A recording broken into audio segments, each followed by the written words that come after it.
Olá, olá, bem-vindo ao primeiro podcast aqui da Tribo Forte, uma coisa nova. A gente está começando hoje. Você está vendo isso, é um momento inaugural, um momento histórico aí. Com certeza a gente começando hoje, isso que vai acontecer semanalmente, já vai falar mais a respeito disso para você.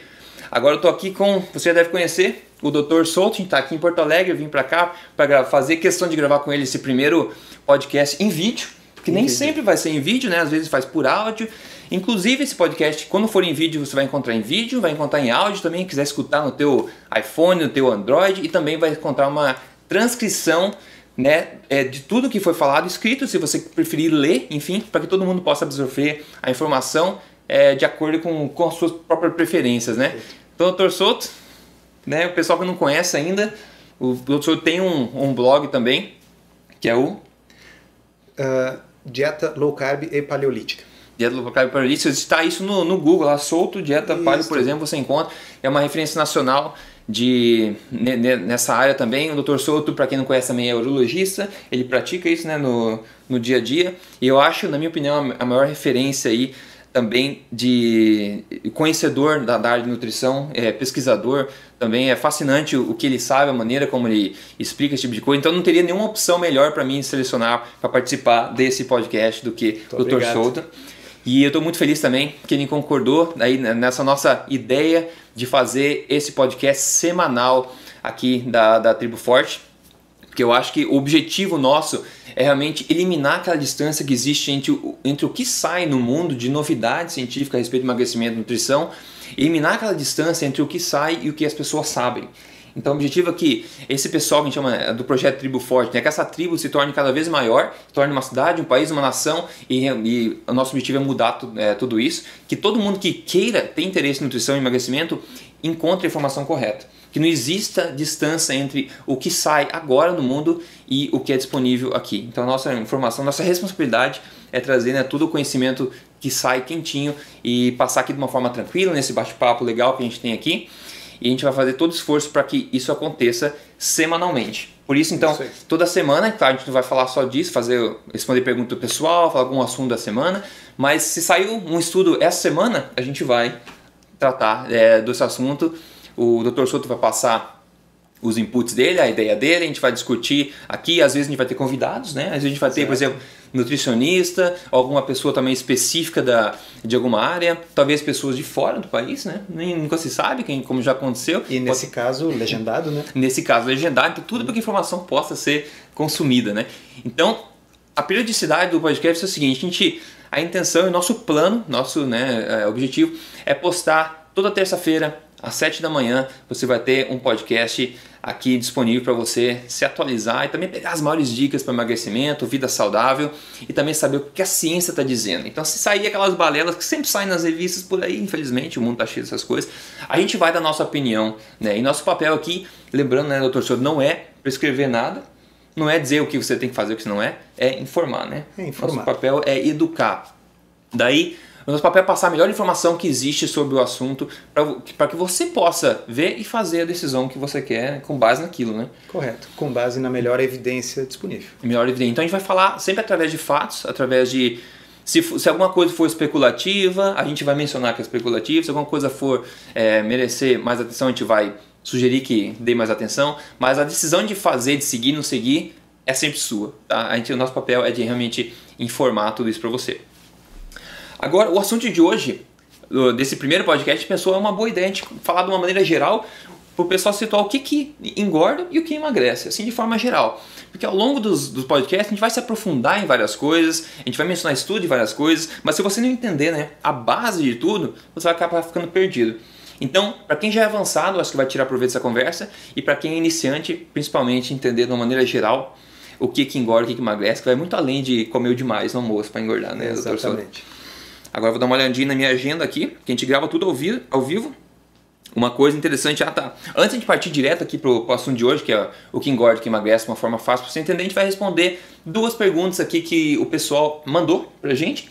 Então a gente quer fazer esse bate-papo com a comunidade também, que é bastante legal. Então a primeira pergunta, doutor, a gente pode responder, é do Alexandre Júnior. Ele postou o seguinte: você sabe em quanto tempo leva, depois de comer uma bomba glicêmica, ela começar a ser convertida em gordura?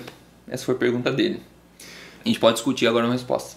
Bom, Só para que vocês saibam, eu não tinha visto as perguntas antes, eu não respondi. Surpresinha, colocar aí no ponto. Exatamente. Tá? Eu acho que uma bomba glicêmica... O que é uma bomba glicêmica? Vamos falar um exemplo, assim, um risoto seguido de um sorvete, um petit gâteau, uma coisa assim. A pessoa botou o pé na jaca, saiu de noite e comeu bastante carboidrato. Não existe possibilidade da pessoa engordar muito porque ela fez isso um dia. Ok? A quantidade de gordura que nós produzimos e acumulamos por dia, ela é pequena.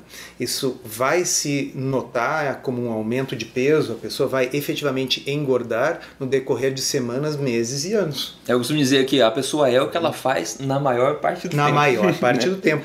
Tá? Então, quando a pessoa come uma bomba glicêmica, vamos dizer, e no dia seguinte se pesa e está 1 quilo mais pesado, pessoal, a pessoa não engordou 1 quilo. Okay? Ninguém engorda 1 quilo por dia, isso é impossível, tá? Porque nós teríamos que ter mais de 7.000 calorias de acúmulo na forma de gordura, e isso considerando que o corpo fosse 100% eficaz na conversão da totalidade dessas calorias em gordura. Então isso não é possível. Tá?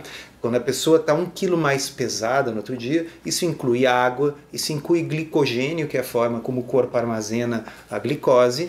Tá? Então a pergunta é, quanto tempo leva para o corpo converter essa glicose em gordura? Leva tempo, leva dias, semanas. Eu acho que muita gente acaba de comer um buffet de sorvete, já consigo ver o quilo de gordura, não é bem assim. As pessoas engordam, digamos, 50 gramas num dia. Tá? Em 10 dias será meio quilo, tá? Em 100 dias será 5 quilos. E quando a pessoa vê, ela não cabe mais na sua roupa. Então é a continuação dos hábitos que é mais importante. Então, nesse caso, Alexandre, é melhor não se preocupar, né, em quanto tempo demora para o teu sorvete na forma de gordura, mas se preocupar em quão seguido você come todo o sorvete. Exatamente. Né? A segunda pergunta, então, para te matar essas duas perguntas, é da Isabela Silveira. Ela fala: eu gostaria de saber mais sobre a questão do arroz. É permitido ou não? Então, a nossa estratégia, ela dá preferência para alimentos que elevem pouco a nossa glicose, elevem pouco a nossa insulina. Tá? E o arroz, o que é o arroz? O arroz é fundamentalmente pura glicose. Okay? Que é o carboidrato, né? Pro pessoal que é o carboidrato. Tá? Então, qual é a diferença entre o amido do arroz e o açúcar do açucareiro? Tá? O açúcar do açucareiro é doce, porque ele contém frutose e glicose. O sabor doce, né? O pessoal também não sabe, vem da frutose, e não da glicose. A glicose ela tem um gosto doce muito suave. Tá? E quando ela está na forma de amido, que é uma molécula de glicose emendada na outra, tá? Ela não tem gosto doce nenhum. Então, se eu botar na minha boca arroz, ou se eu botar na minha boca batata, mandioca, amido de milho, que é a maisena, aquilo não tem gosto doce. Mas aí termina a diferença, porque a similaridade é muito grande. Então, o arroz, ele do ponto de vista nutricional, ele acrescenta muito pouco nutriente, né, Rodrigo? Sim.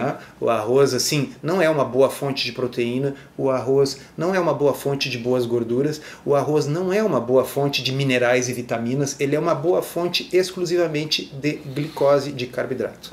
Então o arroz não entra na nossa preferência aí na dieta. E claro, depende do objetivo da pessoa, principalmente se ela quer emagrecer. Principalmente, talvez não seja uma boa ideia. A Alma estava falando também antes, se você já está no teu peso ideal, você gosta de... O arroz, eu pelo menos nunca vi, se você já viu, você fala, nunca vi um estudo que diga que ele causa dano à saúde. Exato. E que eu considero o carboidrato seguro, digamos. Perfeito. Né? Assim como a batata então, isso é muito importante. Eu parti do pressuposto da pergunta da leitora de que falou. O objetivo era emagrecer. Ok? O arroz ele não é especialmente deletério para a saúde, por quê? Porque ao mesmo tempo em que ele não nos acrescenta muita coisa, mas ele não tem componentes tóxicos, ele não contém o açúcar, que é essa mistura da frutose com a glicose que a gente evita, né, pessoal, o acréscimo de açúcar na dieta. Tá? Então, para aquelas pessoas que estão numa fase de manutenção de peso, se a pessoa quiser usar um pouquinho de arroz para recolher o molhinho do seu estrogonofe, sem problemas. Ou seguir o estilo de vida saudável, você gosta disso, ótimo. Por exemplo, eles sempre falam dos japoneses que comem tanto arroz, eles não são o pessoal mais gordo do mundo. Não é simplesmente pelo arroz, é pelo que eles não fazem, que o resto do mundo também faz demais, né? No blog, uma vez eu escrevi uma postagem e basicamente a postagem tentava mostrar para as pessoas a diferença entre aquilo que causa problemas. Então, por exemplo, ninguém engorda porque come muito sushi, Ninguém engorda porque comeu muita fruta na vida. Tá? A pessoa engorda porque comeu muito pão, muita massa, muito macarrão, muito fast food, ok? Uma vez que a pessoa tenha engordado, que a pessoa esteja agora num estado de doença, tá? Aí a restrição de carboidrato para trazer de volta essa pessoa para a saúde tem que ser uma restrição muito mais severa. Bom, aí até o arroz sai fora, aí até as frutas mais doces saem fora, ok? A pessoa não engordou por causa da fruta, mas agora que ela quer perder peso, para reverter, né? Para reverter o processo, uma restrição de carboidrato mais severa às vezes pode ser necessária. Então eu concordo plenamente. O japonês, ele não engorda a despeito de comer arroz, mas o japonês come muito pouco açúcar. O japonês come muito pouca massa, muito pouca farinha. O japonês especialmente come muito pouco alimento industrializado. É verdade. Essa história de estar o tempo todo com um snack aberto comendo na rua e tal, isso é um hábito muito norte-americano e que foi importado por nós. Tá? Mas isso não é a realidade do japonês, né? É verdade, perfeito. Isso já começa, eu acho, um pouco dentro do assunto principal, que a gente já começou a falar, que é o que na verdade engorda. Por coincidência, as duas perguntas já levam a gente a entrar nesse assunto. O que engorda de fato e o que emagrece? Como a gente falou, a pessoa perguntou quanto tempo demora para a gordura sentar. O hábito, né? É o hábito a longo prazo. Então a gente pode começar assim. O que de uma forma geral, né? A gente fala muito de estudo científico, o blog do Dr. Souza é cheio de estudo científico, o Emagrecer de Vez tem bastante estudo científico também. Inclusive a gente disponibiliza os principais estudos científicos para o pessoal que gosta de ler completos, né? Dentro do portal da Tribo Forte também, que é um benefício que o pessoal, um membro tem. Isso é bem legal. Mas então, de uma forma geral, o que a gente pode dizer que engorda? Vamos tentar falar assim, o que o pessoal pensa assim, engorda é fácil entender o que engorda, eu estou comendo demais. Só que vai um pouco além disso, né? Vai além disso. Vamos pensar o seguinte, por que a gente não incha porque bebe água demais? Tá certo? Tá? Chega um momento que a sede termina, tá? E a gente não faz isso contando quantos ml a gente está bebendo e quantos ml a gente está eliminando na forma de urina ou de suor, tá? Isso é uma coisa automática, né, pessoal? Tá? E para todos os animais de vida livre, tá? E para o ser humano até recentemente, isso também era uma coisa natural, o equilíbrio energético, tá? Quando a gente está atrás na necessidade calórica, a gente sente mais fome, quando a gente comeu o suficiente, essa fome vai embora, é assim que deveria funcionar. Algo, obviamente, está perturbando esse equilíbrio no que diz respeito à alimentação. Eu achei, só para, antes de você continuar, essa questão da água ficou sensacional, essa analogia. Imagine que essa perturbação que está acontecendo, imagine que você começa a beber água e esse equilíbrio não seja, o corpo não absorva e elimine mais a mesma quantidade, ou seja, um pouco daquela água fica no organismo. Então, ao longo do tempo, você vai bebendo água, aquela quantidade que não sai fica nós viraríamos balões inchados, tá certo? Então, saindo agora da analogia da água, você pode continuar, que essa questão que você falou, o balanço energético tem alguma coisa ali, está travando, né, o funcionamento normal dele, né? Então, ainda para pegar a analogia da água, se eu pudesse, por exemplo, bloquear o controle do líquido no corpo, bloquear o funcionamento dos rins, aí de fato a pessoa ia começar a reter, ia começar a ficar inchada, como a gente sabe que acontece. Tá? Então o que nós temos que identificar é assim, o que está bloqueando o controle natural do peso. Tá? Para nós não resta muita dúvida que são os alimentos altamente processados, tá? Aqueles que não são comida de verdade. Tá? E dentro desse grupo, os carboidratos altamente processados, na minha opinião, são os principais culpados. E coincidentemente ou não são alimentos de verdade, são alimentos criados. Exatamente. Então a mensagem que fica dessa parte até agora que a gente falou é que o ganho de peso não vem da quantidade que você come, mas sim da qualidade que você come. Justo. É mais o que você come do que quanto que você come. Porque a quantidade não é que ela não seja importante. Da mesma forma, dentro da minha analogia da água, a quantidade que eu bebo e a quantidade que eu boto para fora no meu organismo, claro que são importantes. Ninguém negaria que se a pessoa beber 10 litros e eliminar só 2, que ela vai inchar, vai reter líquido. Mas ninguém fica contando quanto urina entra e quanta água sai. Por quê? Porque isso é automático, ok? Certo. Então, se a quantidade de comida tem a ver com ganho de peso, e tem, a pergunta é por que a pessoa então está comendo tanta quantidade? Aí que entra a questão de comer demais engorda. Sim, mas por que as pessoas comem mais do que deveriam, né? Exato. Por que que as pessoas comem mais do que deveriam? Por que que o leão que está na savana africana, mesmo que tenha um grande rebanho à disposição, ele tem comida à vontade, mas ele não engorda? E a resposta não é porque ele faz muito exercício. Todo mundo que assiste o Animal Planet sabe que o leão dorme o dia inteiro. Tá? Ele só se mexe quando ele está com fome. E depois que ele está alimentado, ele volta a dormir.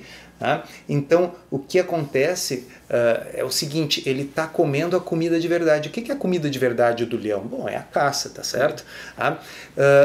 Agora, se nós olharmos os nossos animais domésticos, é diferente. É verdade. Porque os animais domésticos comem alimentos que não são comida de verdade. Se vocês olharem a ração, vamos pegar um exemplo, já que eu falei em leão, ração para gatos. Tá? O gato ele é um carnívoro obrigatório, pessoal. O que é um carnívoro obrigatório? Ele só fica saudável comendo carne. Tá? O gato ele não foi feito, ele não tem um metabolismo adequado para comer carboidrato, para comer uma ração à base de farinha, tá certo? Então, o gato que come comida das pessoas ou o gato que come rações ricas em carboidratos, eles ficam diabéticos. Muita gente que tem gato sabe, gato os gatos gordo, ficam é gato difícil gordo, de ver cachorro gordo, gato gordo com câncer até, esse tipo de problema que é absurdo. Então, assim, é aquela coisa curiosa. Os animais selvagens, comendo os alimentos de verdade da sua determinada espécie, eles mantêm o peso controlado. Os bichos que nos cercam sofrem dos mesmos problemas que nós, porque eles comem a nossa comida. Tá? Exatamente. Esse é um belo exemplo. E alimentos de verdade, isso vai ser tema assim, sempre a gente vai falar das questões de alimentos de verdade, são alimentos que a mãe natureza forneceu pra gente, em outras palavras. É tudo que a gente... eu sempre falo, nossa incrível criatividade humana nem sempre vem por bem, né? Então, às vezes, a gente acaba, por um motivo ou outro, criando alimentos, que é a questão do próprio trigo, né? Que o pessoal fala, mas o trigo faz mal, tal. Porque o trigo de hoje não é o mesmo trigo original da mãe natureza, foi geneticamente modificado, ele é o que é, tem bem mais glúten do que ele tem. Tem um outro assunto a respeito do trigo, né? Mas ele falou das farinhas, dos doces, todos os alimentos processados. Então, isso não inclui como comida saudável.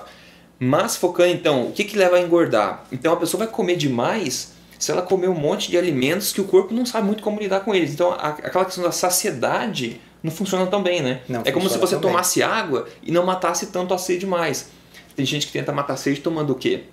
Esses que é Gatorade, Coca-Cola. Coca-Cola, por exemplo, você pode tomar litros e você não fica saciado com a sede.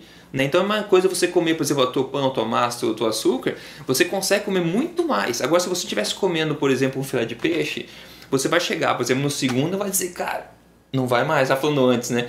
Agora você fala, eu tô cheio de filé de peixe, não consigo colocar mais nenhum no estômago. Aí vem alguém e te oferece, mas você quer um brigadeirinho de sobremesa? Fala, brigadeirinho tem espaço. O brigadeiro cabe. Porque isso, ele, vamos dizer, engana o sistema natural do corpo de saciedade, não é? Exatamente. Que acaba levando o pessoal a comer mais. Então existe o fato de que a comida de verdade, especialmente aqueles alimentos que têm mais proteína e mais gordura, menos carboidratos, são mais saciantes, são naturalmente mais saciantes. Okay? Também tem o fato de que o efeito hormonal dos diferentes alimentos é bem diferente, né, Rodrigo? Então, assim, uma das formas de ver a coisa é o fato de que quando a gente come um alimento que é um carboidrato de absorção rápida, tá? Nós falamos há pouco, o arroz. Tá?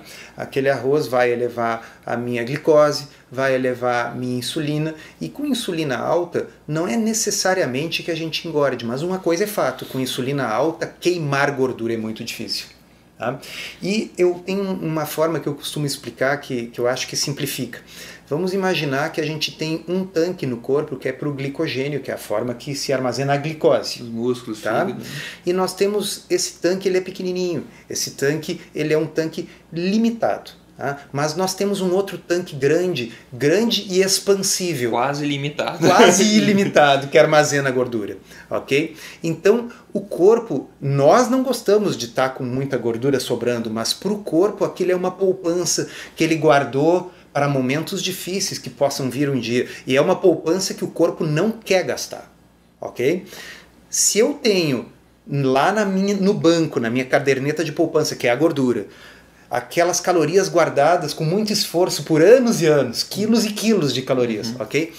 Mas eu tenho o meu tanquinho, que eu poderia fazer assim na analogia, que é a minha carteira, a carteira onde eu tenho dinheiro. Eu não vou no banco sacar dinheiro se eu tenho dinheiro na carteira, tá certo? Enquanto eu não esvaziar esse tanquinho do glicogênio, do carboidrato no corpo, o corpo não tem por que queimar gordura. Perfeito. É igual você, vou comprar eu ia falar um pão na padaria. Não compro pão na padaria. Se eu vou comprar uma carne no açougue, a pessoa fala, deu R$10, você não vai, posso transferir da minha poupança? Não, você pega o dinheiro da carteira e paga. Fazer uma TED para você. Não, você pega e paga. Então, a mesma coisa, você nunca vai gastar dinheiro na poupança, repetindo o que ele falou, se você tiver dinheiro na carteira. Agora, eu tiro minha carteira, opa, tá vazia. Bom, então eu vou pegar o meu cartão de débito e vou começar a tirar dinheiro do banco.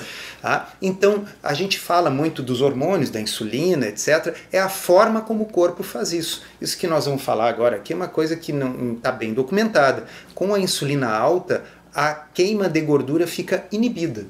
Tá?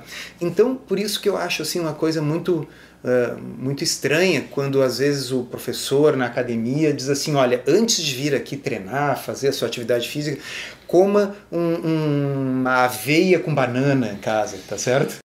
Cara, esse dá assunto para um podcast inteirinho só sobre essa questão de o que comer antes do treino. Cara. Então nós nem vamos entrar em detalhes, mas vamos pensar o que vai acontecer. Eu vou encher o meu tanque de glicogênio, aquele que é o tanquinho pequeno, a carteira. A carteira vai ficar cheia de notas, tá? Para que eu vou ter que tirar dinheiro do banco, da gordura, se eu tenho a banana com aveia para queimar nessa 1 hora de academia? É óbvio que eu não vou queimar gordura, né, pessoal? E a quantidade de calorias que tem em glicogênio armazenada é muito superior à capacidade de uma pessoa normal de queimar tudo na academia. Exatamente. Se você for um atleta olímpico, talvez você consiga queimar toda aquela banana com aveia. E essas pessoas não estão realmente, atletas olímpicos em geral, estão bem magrinhos, né? Mas assim, isso não representa a realidade da maior parte de nós. A maior parte de nós tem uma capacidade de encher a carteira, de encher o tanquinho do glicogênio muito maior do que nós temos a capacidade de gastar na nossa atividade física como amadores. E é muito fácil encher o estoque de glicogênio, né? É muito fácil. Assim, você falou, comeu aveia com a banana antes da academia, já... É muito fácil. Ele é um tanque pequenininho, ele se enche fácil. Né? E outra coisa que é ideal de pensar já, meio que fazendo intersecção com a parte de como perder gordura, o ideal seria que o corpo conseguisse o tempo inteiro usar um pouco daquela gordura, né? Ele consegue assim, porque as pessoas quando estão numa situação hormonal travada, vamos dizer assim, a pessoa é obesa, tem vários problemas relacionados à síndrome metabólica, está há muitos anos obesa, sente fome o tempo inteiro. O que acontece? Tipicamente, a gente vê nos estudos dizendo aí, que o corpo não consegue acessar aquela gordura armazenada por mais que tenha, por causa da situação hormonal da pessoa. Por exemplo, ela tem uma insulina, por exemplo, cronicamente alta, né? Ou uma resistência à insulina, resistência à leptina. Então o corpo tem absoluta dificuldade de conseguir usar aquela gordura. Uma vez que você restabelece, digamos, o funcionamento normal hormonal do corpo, aí ele começa a conseguir pegar daquela gordura que está armazenada. E por que eu estou falando isso? Já que a gente está falando de atletas, né? Tem esse pessoal que faz triatlon, faz maratona. A maioria, né, como a gente sabe, eles vão correr e depois de 2 horas eles têm um gelzinho, que eles botam o gelzinho, porque quando ele consome todo o glicogênio dele, né, ele tem aquele crash que eles falam. Inclusive tem muitos atletas que até desmaiam. E o pessoal pega e consome alguma coisa, um gel de maltodextrina ou glicose, etc. Mas tem também, é a minoria, esses atletas low carb, que a gente fala que tem um corpo, né, adaptado a consumir energia. E como tem a poupança, aquele estoque limitado de gordura que você falou, ele não vai ter esse crash, porque o corpo já está tirando aquela energia que ele precisa da gordura continuamente. Né? É mais ou menos como aqueles, né, na analogia do banco, quando a gente tem um dinheiro aplicado, mas a gente tem um mecanismo que o banco baixa para a conta corrente automaticamente quando a conta entra no negativo. Né? Então, para que isso aconteça, não pode haver um consumo crônico de carboidratos, porque isso nos deixa com muita dificuldade de usar a gordura do próprio organismo. E é verdade, eu tenho alguns desses atletas como pacientes de consultório, gente que melhorou a performance quando diminuiu o consumo de carboidrato. Coisa que há alguns anos atrás seria uma heresia dizer, porque havia uma sabedoria convencional de que o carboidrato é essencial para a prática de atividade física. Se fosse verdade, né, acho que a humanidade não estaria aqui, porque durante milhões de anos nós temos aí os nossos antepassados, não tinha um lanchinho cada 3 horas, não tinha barrinha de cereal, não tinha nada disso, né? Imagina se dá o luxo de comer alguma coisa cada 3 horas antigamente. Então imagina como é que era a situação do nosso antepassado antes da agricultura, vivendo como caçador-coletor, no momento em que ele passou 24 ou 48 horas sem acesso à comida. Bom, agora ele não tem nenhuma energia para caçar, ele não tem nenhuma energia... Bom, ia todo mundo morrer. Pessoal, o ser humano está perfeitamente adaptado para ter boa performance, inclusive em jejum, e isso é uma decorrência óbvia da evolução da espécie. E até estudos científicos mostram que você, por exemplo, está sem comer há 24 horas, 48 horas, por exemplo, a tua performance, a sensação de bem-estar, de energia aumenta, porque o corpo fala assim, cara, você não tem comida há 2 dias já. Exato. Eu vou te dar o que você precisa para você caçar essa presa. Por exemplo, um dos hormônios que aumenta nessa situação é justamente a adrenalina. Tá? Que é um hormônio que aumenta a queima de gordura no corpo. E o GH. E o GH. Que também ajuda. Que ajuda. Tá? Então, são hormônios que aumentam a queima de gordura de modo que a pessoa possa ter energia. Energia da onde? Da sua própria gordura, porque é para isso que ela serve. Ou vocês acham que a evolução colocou a gordura no ser humano pra gente ficar feio de biquíni, tá certo? Exatamente. Ela tem uma função biológica. Tá? É ser usada. Ser usada nos momentos em que a gente não está comendo. Dentro dessa filosofia que se criou nos últimos 40 anos, existe a ideia de que nós temos que estar comendo o tempo todo, de 3 em 3 horas ou de 2 em 2 horas, que é uma coisa antinatural. Um hábito fabricado, um hábito fabricado pela indústria. E eu ia falar, inclusive a gente tá falando desse negócio de atleta, né? Tem dentro da Tribo Forte, quem é membro, tem acesso ao documentário Serial Killers 2, que tem um experimento excepcional lá, que é de baixo carboidrato. Eles pegaram um atleta sueco lá, ou finlandês, de baixo carboidrato, e falou assim, o experimento, ele queria ver se ele conseguia, ele e a mulher, então o teste de nutrição e de relacionamento também, nadar da costa dos Estados Unidos até o Havaí com o barco, remar. 45 dias, só que eles fizeram tudo em low carb. Foi um experimento bastante bacana, tá no documentário, tá e não documentado. É um atleta de 20 anos, né? Já é um cara mais... Ele é novo, mas eu acho que tem uns 30 e pouco, assim. Mas tem outros casos de pessoas mais de 60, que nadou de Cuba até a Flórida. Tem muitos casos assim. Mas esse é um caso também extremo. Ele conseguiu só em low carb nadar por 45 dias dos Estados Unidos até o Havaí. E vou pegar o link, remar, né? Remar o barco, Vou pegar o link para lembrar, assim, muita gente lá no blog me perguntou de um documentário da BBC em que havia 2 irmãos gêmeos, né? 2 médicos, um fez low carb, o outro fez high carb, um comeu baixo carboidrato, o outro comeu bastante carboidrato, e eles botaram eles num teste físico de andar de bicicleta subindo uma ladeira, e o que fez a dieta de baixo carboidrato teve uma performance pior. O que acontece é que não houve tempo suficiente para adaptação ali. Então, na realidade, aquele foi um documentário feito já para se chegar na conclusão esperada. Ele era um documentário... Então, não vamos ser simplistas, né, pessoal? Tem atletas de competição adotando essa abordagem. Por quê? Porque eles querem perder a competição? Não, porque ela traz vantagens. Corredores, times até eu acho que é beisebol, não sei, do Tim Oaks da África do Sul, lá da Austrália, também times de, eu acho que de rugby, não é? Era, acho que cricket, aqueles esportes estranhos que eles praticam lá. Quem que joga cricket? Não sei. Mas o pessoal, o time inteiro mudando até para a filosofia de low carb, porque eles notaram que tem uma vantagem competitiva. Então assim, claro, isso muito pouco importa para aqueles de nós que não somos atletas profissionais. Eu acho que o atleta deve buscar junto com seu treinador, enfim, aquilo que lhe servir melhor. Mas se até mesmo atletas profissionais conseguem melhorar a sua performance com isso, você que não é profissional e que vai passar 40 minutos na academia, não precisa comer aveia com banana. E outra coisa, a gente fala de baixo carboidrato, que eu não concordo muito com isso, porque na verdade é uma quantidade normal de carboidrato. O que é alto, incrivelmente alto, é esse hábito novo artificialmente construído pela indústria, que a gente comer pão doce, esse tipo de coisa. Isso aí é um nível de carboidrato que nunca existiu na história. Então a gente fala agora, por exemplo, dieta baixo carboidrato. Na verdade não, é uma dieta, volta ao que sempre foi. Né? Então a pessoa fala assim, baixo, mas eu não posso, eu tenho que comer zero carboidrato, não posso comer legumes, porque legumes são carboidratos também, não posso comer arroz, não posso comer batata, né?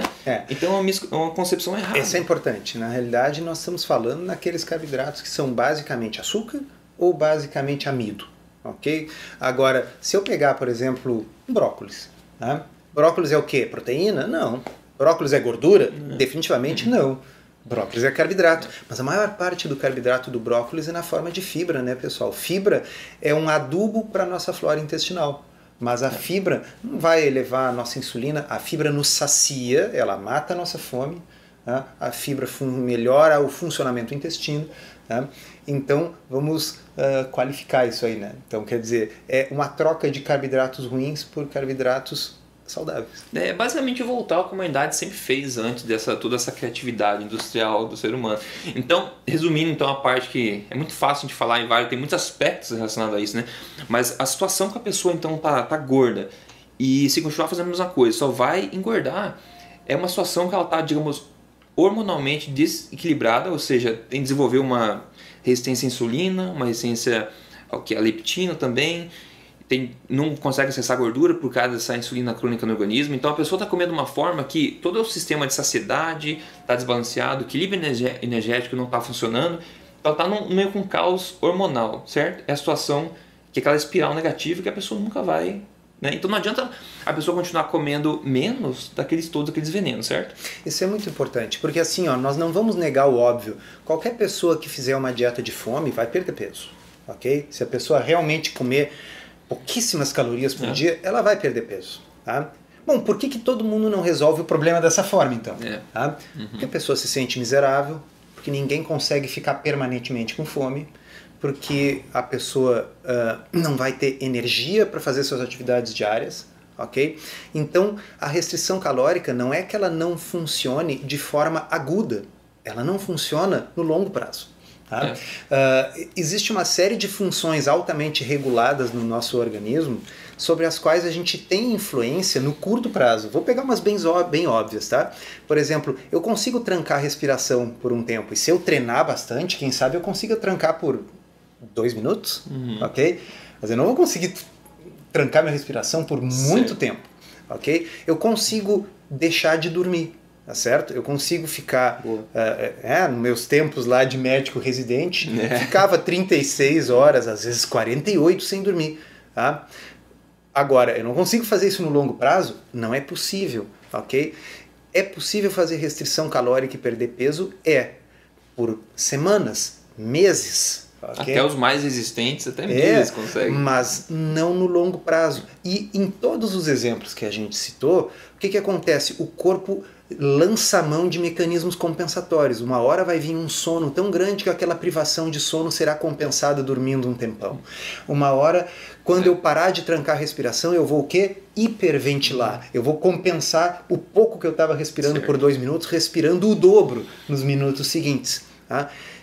E é isso, pessoal. Restrição calórica, daqui a um tempo a gente não aguenta, chuta o balde e come a mais. E por isso que todo mundo sabe que a restrição calórica tende a falhar, não vou nem dizer no longo, vou dizer no médio prazo. No médio prazo, tá? E falhar como? Com um aumento compensatório da quantidade de comida até que a pessoa termine onde começou ou mais. Tipicamente até pior, né? Tipicamente até pior, porque o corpo tende a compensar para mais. E isso é falando da situação física, a gente está mencionando a questão psicológica. Exatamente. Da pessoa ter emagrecido e ganhado mais ainda depois. Imagina qual que vai ser a mentalidade dela numa segunda tentativa, então, para que eu vou restringir a quantidade total de calorias? Para que eu vou restringir a quantidade total de comida quando eu posso escolher aqueles alimentos que a gente já sabe que são os principais responsáveis por desregular o apetite?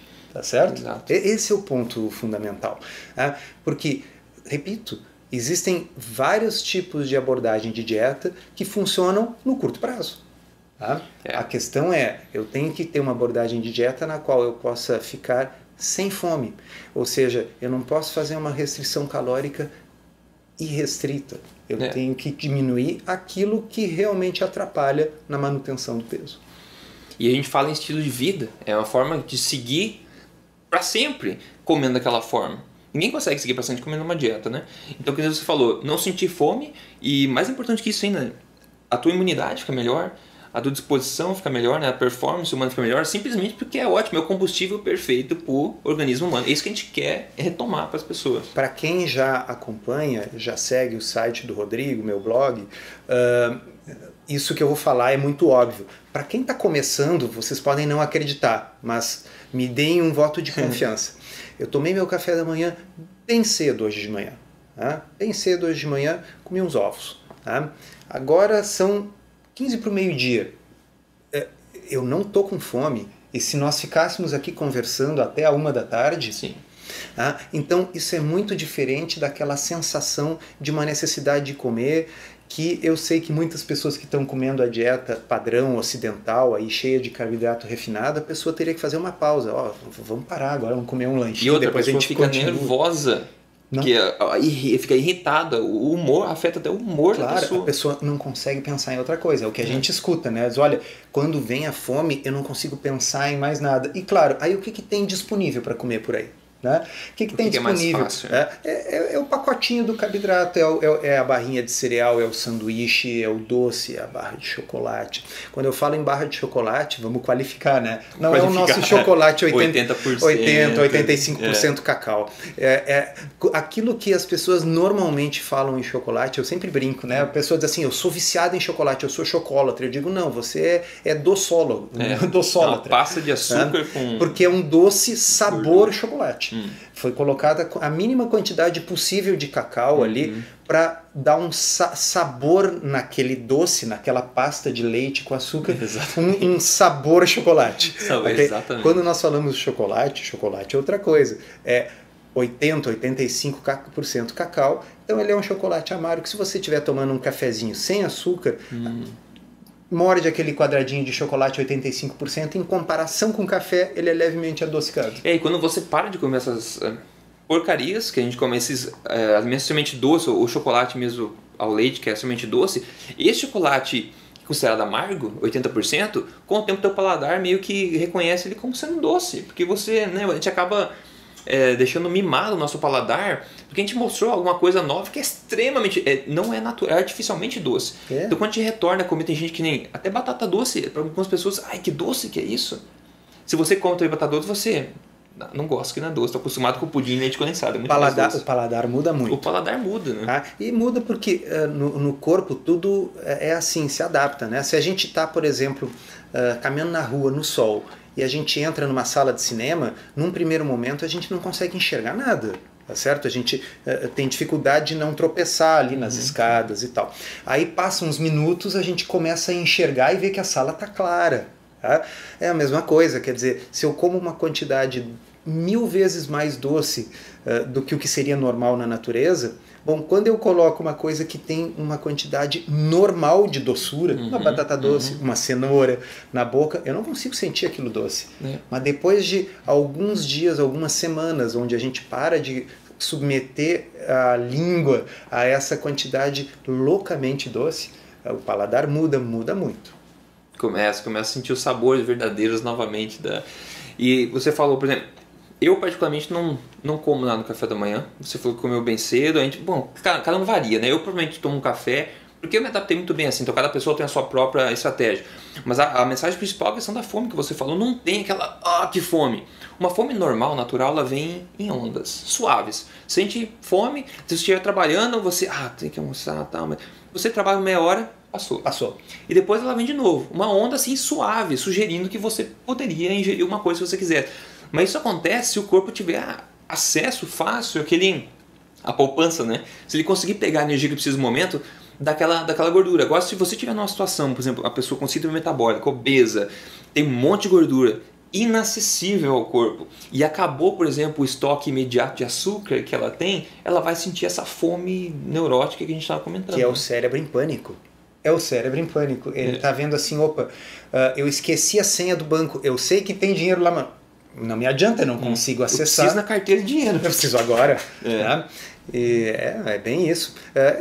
Hoje é domingo, né? Então domingo eu tomei meu café da manhã. Se hoje fosse uma segunda-feira, possivelmente eu não comeria nada de manhã, porque eu prefiro dormir uns minutos a mais. Okay?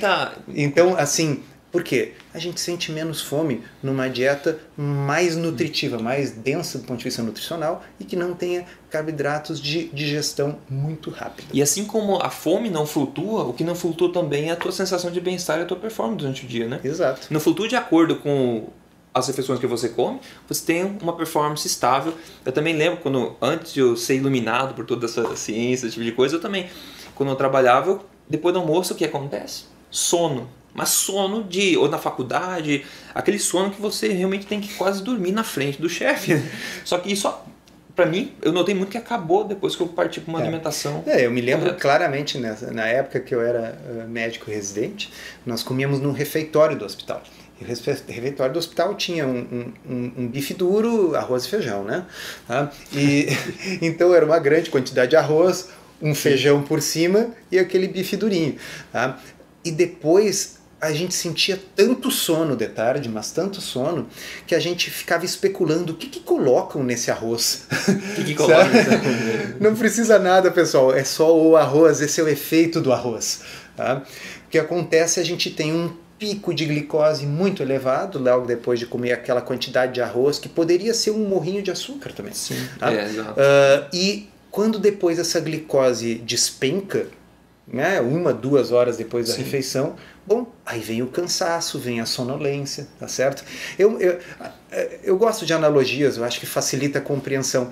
E uma analogia interessante é pensar nesses carboidratos de absorção muito rápida, da mesma forma que a gente pensa numa lareira ou num fogão a lenha, no graveto, que queima rápido, né, ou no papel que a gente bota ali, queima rápido, que seria o carboidrato de absorção rápida, versus a gordura e a proteína, que é como o nó de pinho, ou como aquele tronco grosso que queima devagar e sempre, queima o dia inteiro. Exatamente. Ele mantém o fogo aceso, não dá um fogaréu que depois se apaga e vira cinzas. Eu usei exatamente a mesma analogia naquele diagrama da fogueira que eu te mostrei antes. Justo. No pessoal do Código Emagrecer deve saber que é justamente isso. A fogueira se você jogar carvão de churrasco ali, ele vai queima tal. Ou se você jogar uma lenha que queima se você jogar um carvão de má qualidade, todo gaúcho sabe. Um monte de fogo, acaba rápido. Se tiver um carvão de boa qualidade, se coloca e mantém uma temperatura por horas, pode fazer churrasco tranquilamente. Que é a mesma questão que você está falando agora. É isso aí. Então, a ideia não é passar fome. A ideia é, ao invés de ficar colocando graveto e papel na fornalha o dia inteiro, ok? Bota logo um nó de pinho ou um tronco grosso ali dentro e deixa queimar. Deixa queimando, fica tranquilo. E fica tranquilo e vai viver a vida, vai pensar em outra coisa e não em comida o tempo todo. Ainda, além de ser muito mais prático, né? Imagina, você não precisar se preocupar com uma refeição a cada 3 horas. Você tem muito mais, você pode desenvolver o teu trabalho melhor, tudo melhor, sem essa preocupação e sabendo que teu corpo tá bem nutrido. Então, voltando, a pessoa está gorda com a situação hormonal dela está toda enroscada por causa do tipo de alimento que ela está se alimentando ao longo do tempo. Então é o que você faz ao longo do tempo que vai definir a tua situação. E você começa a emagrecer quando você retira o que está causando o problema, que não é o excesso que você está comendo, né? Você está comendo demais, mas quando você muda a qualidade que você está comendo, a tua saciedade começa a funcionar melhor, você vai parar de comer demais, porque os alimentos que você come são suficientes para te dar saciedade, e o sistema hormonal começa a regularizar, e você começa a conseguir acessar a poupança, ou seja, a tua fonte de gordura, e tudo começa a ir agora numa espiral positiva rumo à luz, não mais à escuridão, né? Muito bem. Eu vou deixar também mais um exemplo, que é uma coisa para vocês pensarem. Né? Se esse assunto de que a pessoa engorda só porque come demais, se isso for verdade, eu quero que alguém me explique como se explica a pessoa naturalmente magra. Sabe? Aquele amigo, aquele parente, aquela prima, que pode comer o que quiser e se mantém magra. E não adianta me dizer, não, no fundo ela come pouco, porque quem tem essas pessoas na sua vida, quem conhece essas pessoas, sabe que elas comem bem. Tá? E que elas acompanham num churrasco, elas comem bem. Tá? Então, qual é a explicação disso? Tá? Obviamente, o corpo dessas pessoas não tem esse mesmo bloqueio que o Rodrigo estava falando, tá certo? Se a pessoa um belo dia come mais, bom, o corpo dela gasta mais calorias naquele dia e ela sente menos fome no dia seguinte para compensar. Tudo automático. Tá?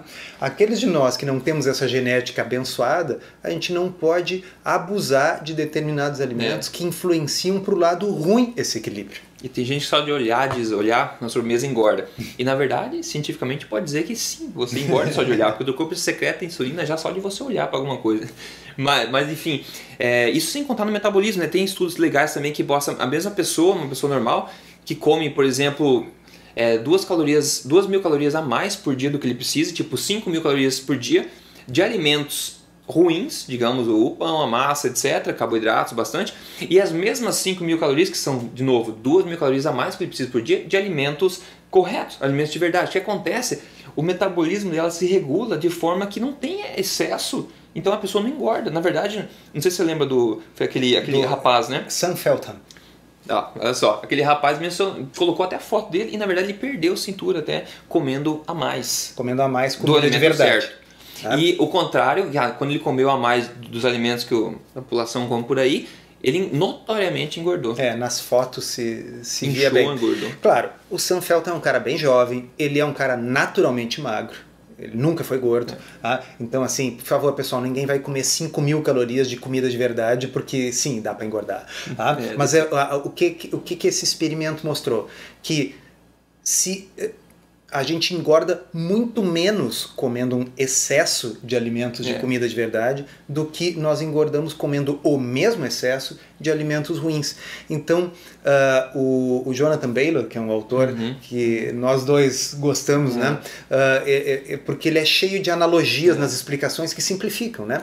E o Baylor, ele diz assim, se nós comemos mais calorias do que o nosso corpo normalmente gasta, a maioria das pessoas é assim, bom, a pessoa irá engordar. Não, algo terá que acontecer. Agora, esse algo pode ser engordar, esse algo pode ser eu ter mais energia e sentir mais vontade de me movimentar, de me exercitar. Esse algo pode ser a temperatura corporal subir alguns décimos de grau e irradiar parte dessa energia como temperatura. Este algo pode ser construção de massa magra, se eu estiver fazendo musculação, por exemplo. Então, o corpo não é obrigado a acumular como gordura qualquer excesso que eu consuma. Tá? Então, a ideia de que é simplesmente se eu comer um pouco a mais eu engordo, se eu comer um pouco a menos eu emagreço. Bom, se isso fosse verdade, todo mundo comeria um pouco a menos e ficaria bem magrinho. Quando eu como um pouco a menos, o que acontece? O corpo gasta um pouco a menos de energia. Tá? Agora, quando eu continuo comendo normalmente, mas eu mudo o tipo da minha alimentação, tá? O corpo pode decidir que vai fazer com essas calorias, ao invés de armazená-las, parte delas utilizar para massa magra ou para outras funções metabólicas. Então, o corpo não funciona basicamente só engordando e emagrecendo. Ele é uma entidade biológica super complexa e a gente, mudando o tipo de alimento, está mudando a regulação. E sem entrar no mérito que é muito mais fácil você comer excesso de caloria desses alimentos ruins do que de alimento de verdade. Sim. Porque a certeza é que o jovem lá deve ter se puxado para conseguir comer demais de alimentos de verdade. Está escrito, no blog ele narrava a dificuldade que ele tinha de comer 5.000 calorias de alimentos de verdade. Ele chegava a ficar nauseado, porque era muito difícil. E a espantosa facilidade que ele teve de comer as 5.000 calorias com alimentos ruins, tomando Coca-Cola normal, comendo Cheetos e esse tipo de coisa, é muito fácil. Né? Muito fácil. Bom, e vamos lá, né, pessoal? Ninguém é ingênuo, a indústria explora isso, tá certo? Com certeza.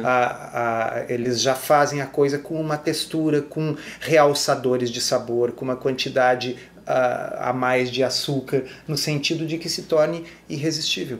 Né? A comida de verdade nunca vai ter esse efeito. Com certeza.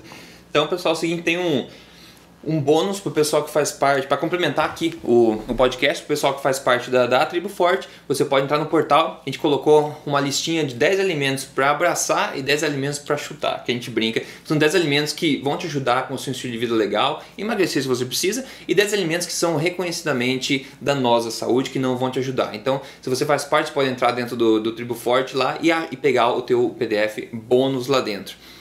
Sobre os próximos podcasts, né, a gente vai se ver aqui toda semana agora. Esse podcast de hoje, pode ver que foi um bate-papo legal, tudo mais, espero que tenha sido útil para você, foi bastante geral. A gente vai de vez em quando, já te adiantar, entrar em detalhes específicos, né, de estudos, e vai ser avançada a conversa muitas vezes. Então muitas vezes vai ser tranquilo, algumas vezes vai ser bem, vai afunilar, porque tem todo tipo de audiência, né? E a gente quer passar o melhor conhecimento possível e sempre, cara, fazendo esforço para deixar o que a gente tem que falar da forma mais simples, para que a maioria das pessoas possam absorver. Então, o papel não é complicar, o oposto é facilitar. Só que às vezes a gente precisa ir, né?